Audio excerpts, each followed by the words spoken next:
The morning sun cast long shadows across Dr. Jack Miller's small veterinary clinic in rural Montana.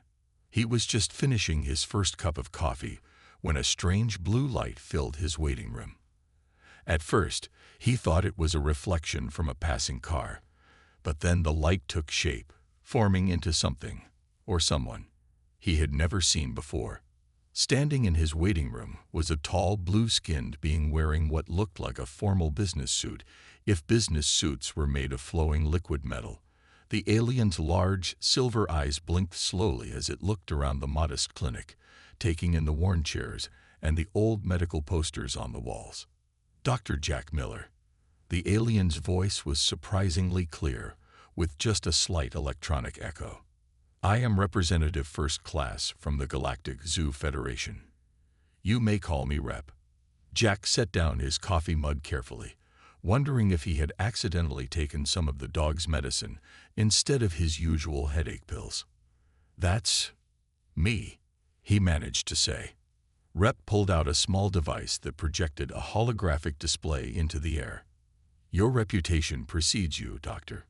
We have been monitoring Earth's veterinary professionals, and your success rate with difficult cases is impressive, particularly your work with the grizzly bear population and that remarkable case involving the mountain lion with the artificial hip.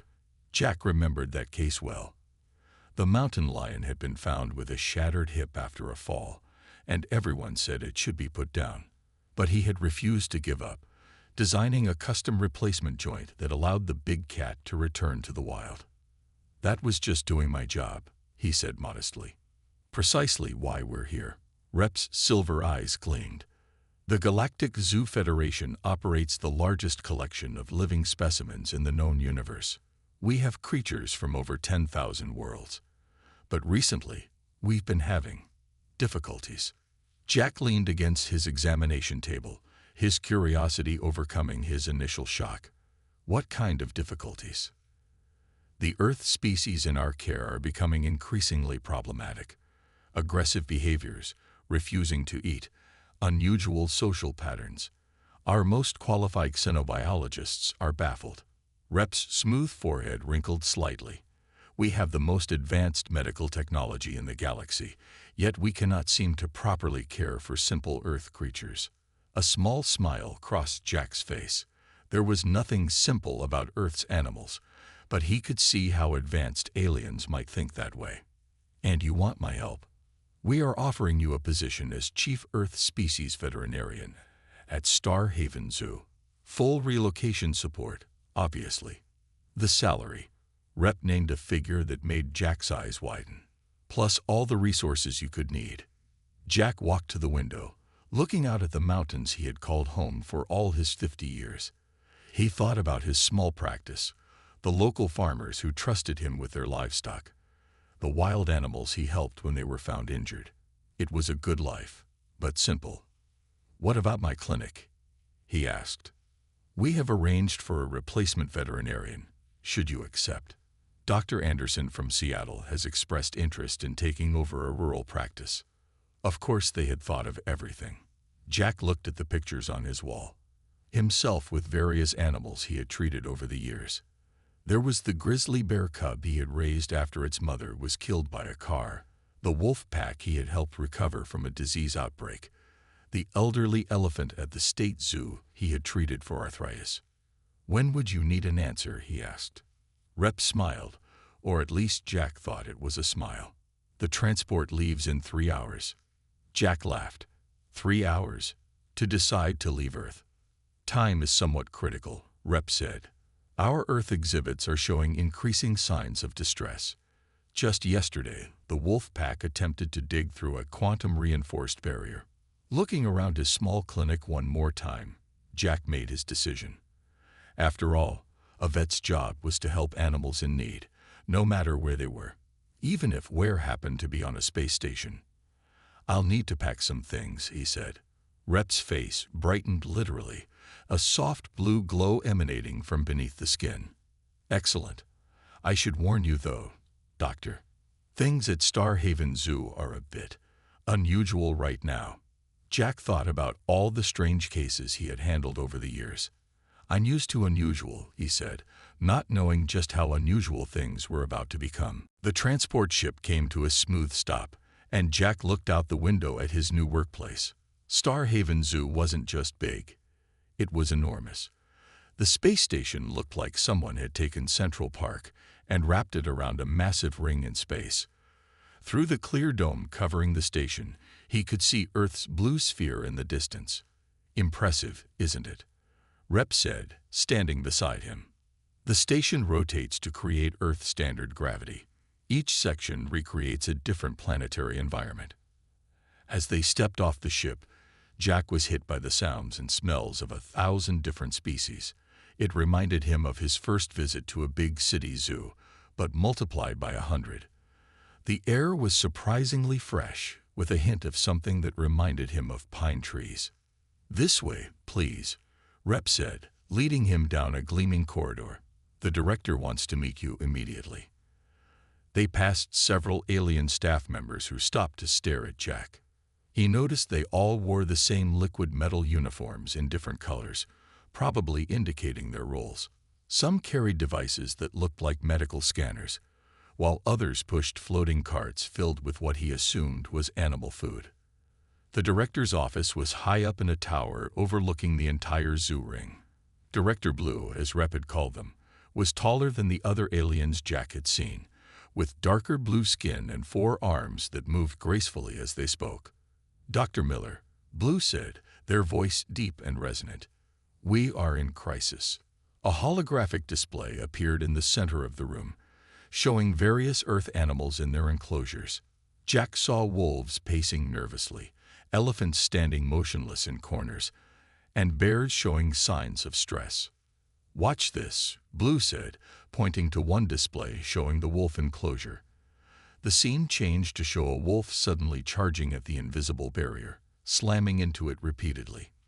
"This behavior started 3 months ago. It makes no sense. Their dietary needs are met perfectly. The environment matches Earth conditions exactly. Our medical scans show no health issues." Jack studied the footage carefully. "Can I see their enclosure in person?" 20 minutes later, Jack stood at the edge of the wolf habitat. The barrier was invisible but completely secure, Rep had assured him. The wolves noticed him immediately, their behavior changing as they caught his scent. "Fascinating," said one of the alien vets, who had introduced himself as Green. "They recognize your species." "Of course they do," Jack said. "Earth creatures have evolved alongside humans for thousands of years." He looked around the enclosure. It was perfectly recreated. Too perfectly. "Where are their enrichment items?" The aliens looked confused. "Enrichment?" Green asked. "Yes, toys. Different things to interact with, new scents, hiding places for food." Jack watched their blank expressions. "Please tell me you give them something to do." "Do?" Blue seemed puzzled. "They are provided with nutrition and exercise space. What else would they need to do?" Jack rubbed his forehead. This was going to be more challenging than he thought. Animals aren't machines. They need mental stimulation, challenges, social interaction. "Look at this habitat. It's like a perfect photograph of a forest. But nothing ever changes. Nothing new ever happens."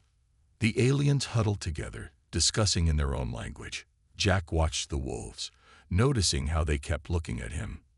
They were bored out of their minds. "What would you suggest?" Blue finally asked.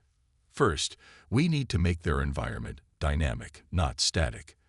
Add some fallen logs they can move around. Include different scents every day. Hide their food so they have to work to find it." Jack was already making mental notes. "And for heaven's sake, give them something to play with." Play. The concept seemed to confuse the aliens even more. "These are apex predators, Doctor. They do not play." Just then, one of the younger wolves picked up a stick and brought it to the edge of the barrier, wagging its tail slightly. Jack smiled. "Want to bet?" Blue's 4 arms moved in what Jack was learning was a sign of deep thought. "Very well, Doctor. You have complete authority to implement whatever changes you think necessary. But be warned, if these behaviors get worse, they won't, Jack said confidently. These animals don't need more advanced technology. They just need to be allowed to act like animals. As they walked away from the enclosure, Jack heard one of the alien vets muttering, "Play. What's next? Bedtime stories for the grizzly bears." Jack smiled to himself. They had no idea what was coming. Over the next few days, Jack toured every Earth animal exhibit in Star Haven Zoo. Each visit left him more concerned than the last. The problems weren't just with the wolves. They were everywhere, and they all stemmed from the same misunderstanding. In the elephant enclosure, he found the massive creatures standing still for hours, barely moving. The alien staff proudly showed him how they had calculated the exact nutritional needs and created a perfect feeding system that delivered food directly to each elephant. But elephants are supposed to spend most of their day foraging, Jack explained to Green, who had become his unofficial assistant. They're meant to walk miles, break branches, dig for roots. You've taken away their natural behaviors. Green's silver eyes blinked rapidly. But we have made their lives easier. Is this not better? Easier isn't always better, Jack said, watching as one elephant listlessly sprayed water on itself. Look at their skin. When was the last time they had a mud bath or rubbed against a tree? Such activities would create mess and disorder, Green replied, horrified at the thought. Our cleaning systems maintain perfect hygiene. In the bear habitat, things weren't any better. The aliens had created a stunning mountain landscape, complete with a flowing stream and perfect temperature control. But the bears looked depressed, lying around with little interest in their surroundings. Where are the fallen logs? The rocks they can move? The things they can tear apart? Jack asked, making notes on the tablet the aliens had given him. Tear apart. Blue had joined them for this inspection. Why would we want them to destroy things? Jack stopped walking and turned to face the zoo's director. Because that's what bears do. They dig, they scratch, they tear things up. They're not decorative statues. They're living creatures with natural instincts and behaviors. As they moved to the big cat enclosure, Jack saw the same patterns. The lions and tigers paced back and forth, their movements showing clear signs of stress. The aliens had given them a perfect savanna and jungle environment, but nothing ever changed.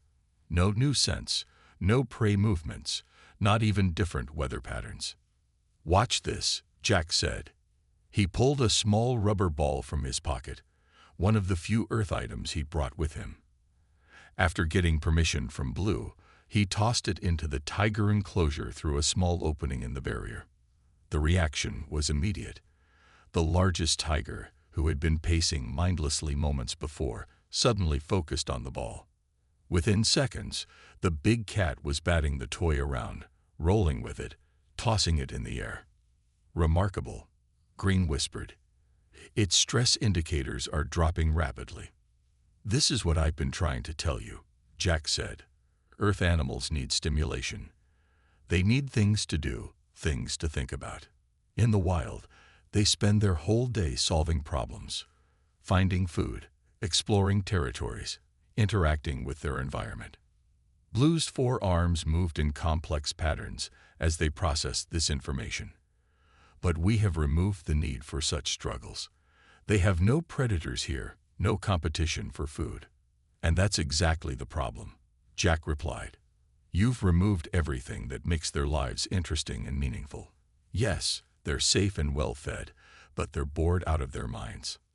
He walked over to a control panel and brought up the medical records for all the Earth species. Look at these stress hormones, the aggression patterns, the lack of normal social behaviors. It's all connected. The aliens gathered around the display, their expressions showing growing understanding. Or at least, Jack hoped that's what their facial movements meant. What do you propose? Blue finally asked. We need to completely redesign how we care for Earth animals, Jack said. Not just their habitats, but our whole approach. They need enrichment activities, changing environments, social interaction. They need challenges to solve and things to discover. This will create much disorder, Green said nervously. Jack smiled. Sometimes a little disorder is exactly what you need. Trust me on this. If we don't make these changes, things are going to get worse. Much worse. He didn't know then just how right he was, or how soon that prediction would come true. Jack decided to start his changes with the wolf pack. They were showing the most signs of stress, and he knew from his Earth experience that wolves were highly adaptable. If he could prove his methods worked with them, the alien staff might be more willing to try them with other animals. Are you certain about this? Green asked nervously. They stood at the control panel for the wolf habitat early one morning. These modifications seem unsafe. Jack nodded confidently. Trust me, we're going to show them that disorder isn't always dangerous. He activated the new programs he had designed with the help of the station's engineers. Inside the habitat, the perfectly maintained landscape began to change. Some trees tilted, creating natural bridges. Rocks shifted position. Small hidden compartments opened in various places, ready to release different scents and food items throughout the day. The wolves noticed the changes immediately. Their ears perked up, and they began moving with more purpose than they had shown in weeks. Their stress indicators are fluctuating, Green reported, watching the medical displays with concern. That's not stress, that's excitement, Jack explained. Watch this. He pressed another button, and a large, sturdy ball, similar to the ones used in zoos back on Earth, rolled into the enclosure. The wolves approached it cautiously at first. Release the meat scent, Jack instructed. A familiar smell wafted from the ball. One of the younger wolves pawed at it, and a small treat fell out. Within minutes, the entire pack was engaged with the toy, working together to get more treats. Fascinating, Blue said, having arrived to observe the experiment. They are displaying pack hunting behaviors, but without any actual prey. Exactly, Jack said enthusiastically. They need to use their natural instincts, even in captivity. Look at their body language now compared to yesterday. The wolves were indeed transformed. Instead of pacing nervously or lying around listlessly, they were active and engaged. They worked together, communicated with each other, and showed natural pack dynamics. Over the next few hours, Jack introduced more changes. Different scents were released in various parts of the habitat, encouraging the wolves to explore. Their regular food was hidden in puzzle feeders instead of being served in the same spot. Even the artificial weather was programmed to vary more naturally. Their health indicators are improving, Green admitted, checking the monitors. Stress hormones are down 47%. Social interaction is up 82%. By afternoon, the difference was dramatic. The wolves were behaving more like real wolves instead of stressed captive animals. They played, rested, explored, and interacted naturally. Even the alien visitors watching from the observation area noticed the change. How did you know this would work? Blue asked, all four arms moving in what Jack had learned was a gesture of amazement. Because this is what they need, Jack explained. Wolves are intelligent, social animals.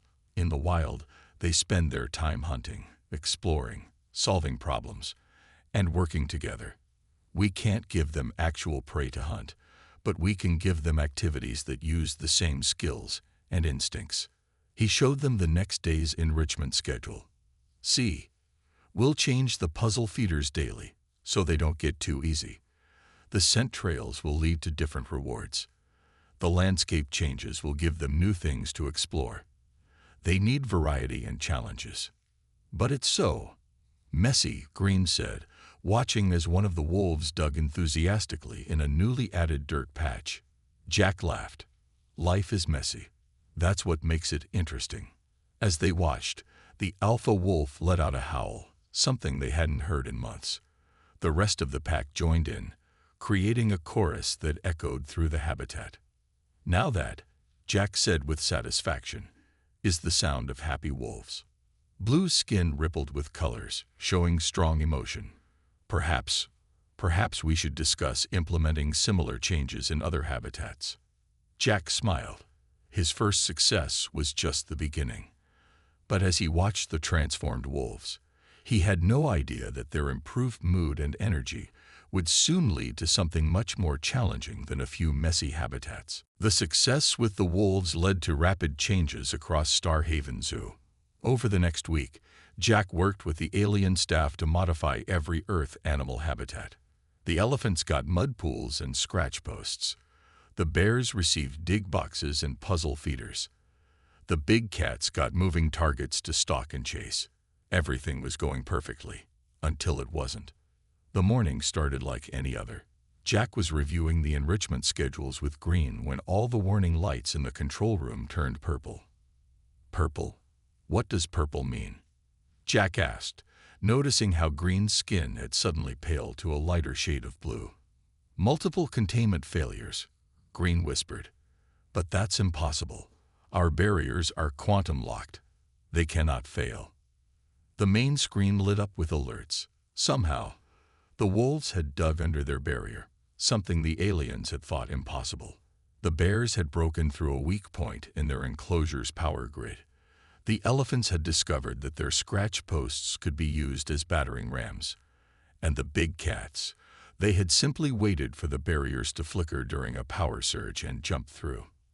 How many are out? Blue demanded, rushing into the control room. All of them, Green reported nervously. Every Earth species we modify their habitat for. They're all loose in the station corridors. Jack expected panic, fighting, and chaos. But when they checked the security feeds, he saw something very different. The wolves were moving as a pack, but they weren't attacking anyone. They were following scent trails, the same way they'd learned to do with the enrichment activities. The bears were exploring systematically, using their newfound problem-solving skills. The elephants were actually being careful not to damage anything as they moved through the corridors. They're not rampaging, Jack said with growing amazement. They're exploring. That's your explanation. Blue's 4 arms waved in agitation. The most dangerous Earth predators are loose in my station, and you say they're just exploring. Look at their behavior, Jack insisted. They're using all the skills we've been encouraging this past week. They're not aggressive. They're curious. On the screens, they could see the tigers moving silently through the station, following the wolves. The bears were checking every new room they found, just like they'd learned to check their puzzle feeders. Even the elephants were working together, using their trunks to investigate new spaces just as they'd learned to do with their enrichment toys. We need to shut down the station, one of the alien security officers suggested. Use the emergency containment fields. No, Jack said quickly. That will only scare them. Trust me, I know these animals now. Let me handle this. Blue looked at him for a long moment. Your changes led to this situation, Doctor. Yes, Jack admitted. And I can fix it. These animals aren't just smarter now. They're calmer, more confident. They're not running away from something. They're exploring because they've learned it's safe and rewarding to do so. Looking at the screens again, Blue slowly nodded. You have 1 hour, Doctor. After that, we do this our way. Jack grabbed his tablet and some of the treats they'd been using for enrichment. Green, come with me. I'm going to need your help. As they hurried through the station corridors, following the animal tracks, Green asked, What's your plan? Jack smiled. We taught them that exploring and solving puzzles leads to rewards, right? So we're going to give them the biggest puzzle yet, finding their way back home. And you really think that will work? Trust me, Jack said, pulling up the station's ventilation controls on his tablet. Sometimes the best way to catch something isn't to chase it. It's to give it a reason to come to you. He just hoped he was right, because somewhere in the station, 24 Earth species were loose, and they were getting smarter by the minute. Jack's plan was simple, at least in theory. The animals had learned that exploring and solving puzzles led to rewards. Now he would use that knowledge to guide them back to their habitats. First, we need to create a scent trail, he explained to Green as they worked. Using the station's air circulation system, they started releasing familiar enrichment scents in a careful pattern. The wolves will follow this. Where the wolves go, the other predators will follow out of curiosity. What about the elephants? Green asked, watching the massive creatures on the security feed. They're following the vibrations of the other animals. We just need to make sure they have a clear path. Jack checked his tablet. The bears will be the tricky ones. They're too independent. In the control room, Lou watched nervously as Jack put his plan into action. The alien security team stood ready with their stun weapons, but Jack had convinced them to wait. Look, Jack said, pointing to the screens. The wolves have caught the scent. Sure enough, the wolf pack had changed direction, their noses in the air. They were following the trail Jack had created, one that would lead them in a wide circle back to their habitat. The tigers are following, Green noted with surprise. And the bears, they're watching the wolves. Jack nodded. Social learning. They figured out that other animals might lead them to rewards. But then something unexpected happened. The elephants, instead of following the path Jack had planned, took a different route. For a moment, everyone in the control room held their breath. No, wait, Jack said, studying their movement. They're not lost. They're taking the shortcut. He was right. The elephants, using their newfound problem-solving skills, had figured out a more direct route back to their habitat. Even more surprisingly, some of the other animals started following them. They're cooperating, Blue asked in disbelief. Not exactly, Jack explained, unable to hide his excitement. They're all using different skills we've helped them develop. The wolves are tracking scents, the big cats are following the wolves, the bears are problem-solving, and the elephants are using their spatial memory. Over the next 40 minutes, they watched as the animals made their way through the station. There was no panic, no fighting, no destruction. Instead, each species used its natural abilities, enhanced by the enrichment activities of the past week. They're almost home, Green announced, but how will we get them back into their habitats? Jack smiled and pressed a button on his tablet. In each habitat, hidden compartments opened, releasing the strongest enrichment rewards they had, special treats, new toys, favorite scents. The wolves were the first to enter their habitat, drawn by the promise of rewards. The bears followed soon after, their curiosity piqued by the new puzzle feeders they could see. The big cats took a few minutes to investigate, but the lure of their favorite moving toys proved too strong to resist. The elephants were last, but most impressive. They not only returned to their habitat, but also used their trunks to guide some of the smaller animals that had been following them. Done, Jack said with relief as the last habitat barrier reactivated. Everyone's home. Blue's skin had turned a deep, thoughtful shade of purple. In all my years running this zoo, I've never seen anything like this. We had a station-wide containment breach, and not a single aggressive incident. Because they weren't angry or scared, Jack explained. They were just doing what we taught them to do: explore, solve problems, and look for rewards. Green checked the medical readings. Their stress levels are actually lower than before the escape. How is that possible? Because they got to make choices, Jack said. They got to use their minds, work together, and solve real problems. In a way, this was the ultimate enrichment activity. Blue's forearms moved in a pattern Jack had never seen before. Dr. Miller, I believe we need to seriously reconsider our entire approach to animal care. Jack looked at the screens showing the animals settling happily into their habitats, already exploring their new rewards. I think that's a very good idea. But maybe next time, let's keep the exploring inside the habitats. Everyone in the control room laughed, even Blue. But Jack knew this was just the beginning of a much bigger change at Starhaven Zoo. 3 months after the Great Escape, Starhaven Zoo had changed dramatically.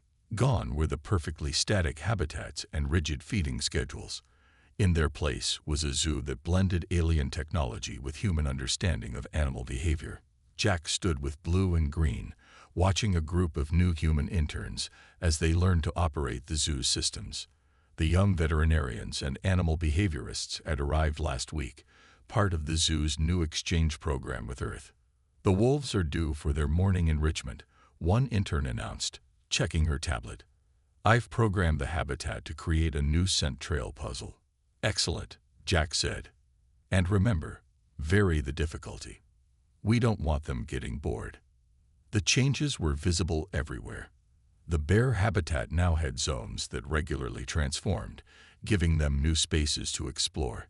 The elephant enclosure featured massive puzzle structures that the aliens had engineered based on Jack's suggestions. Even the big cats had holographic prey simulations that challenged their hunting skills without actual killing.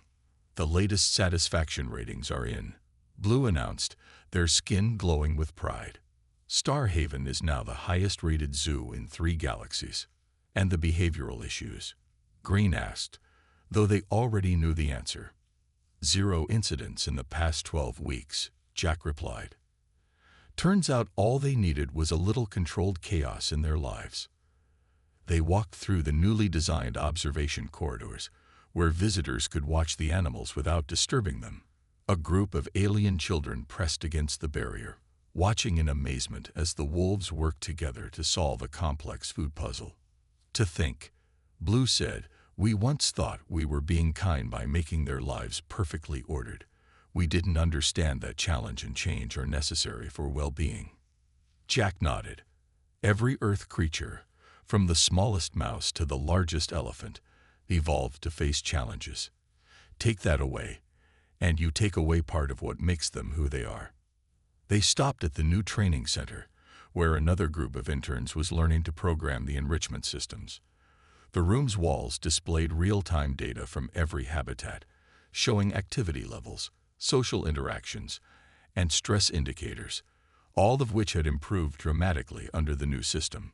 "We're getting requests from other zoos across the galaxy," Green mentioned. "They all want to know about the Earth method of animal care." Jack laughed. "There's nothing special about it. We just needed to remember that advanced technology doesn't always mean better care. Sometimes you need to let animals be animals." A small alarm beeped on Green's tablet. "The bears found another way to break their puzzle feeder," they reported. "Good," Jack said, surprising the alien staff nearby. "That means they're thinking. Just make the next one a little stronger." Blue's 4 arms moved in what Jack now recognized as their version of a shrug. 3 months ago, that would have been a crisis. Now it's just another day at Starhaven. As they completed their morning rounds, they passed the wolf habitat again. The pack had solved their morning puzzle and was now actually playing, with some of the new toys the human interns had designed. "You know," Jack said, watching the healthy, happy animals, "when you first hired me, I thought I was just coming to treat sick animals. Instead, we ended up changing how an entire galaxy thinks about animal care. And it only took one massive containment breach to do it," Green added dryly. They all laughed at that. Even the wolves seemed to join in, their howls echoing through the habitat. "The next group of human interns arrives next week," Blue said, "including some zoologists who want to study how Earth animals adapt to space environments." Jack smiled. "Well, if there's one thing we've learned, it's that Earth creatures are full of surprises. Just wait until they see what the elephants figured out how to do with the sonic shower systems." As if on cue, a distant rumble of elephant trumpets echoed through the station, followed by the sound of delighted alien visitors. "Should we go check on that?" Green asked nervously. "Nah," Jack said, grinning. "A little chaos is good for everyone, even the visitors." And so, Starhaven Zoo continued to evolve, proving that sometimes the best way to care for Earth's creatures wasn't with perfect order, but with a careful balance of aliens' advanced technology and humans' simple understanding of what makes animals truly happy.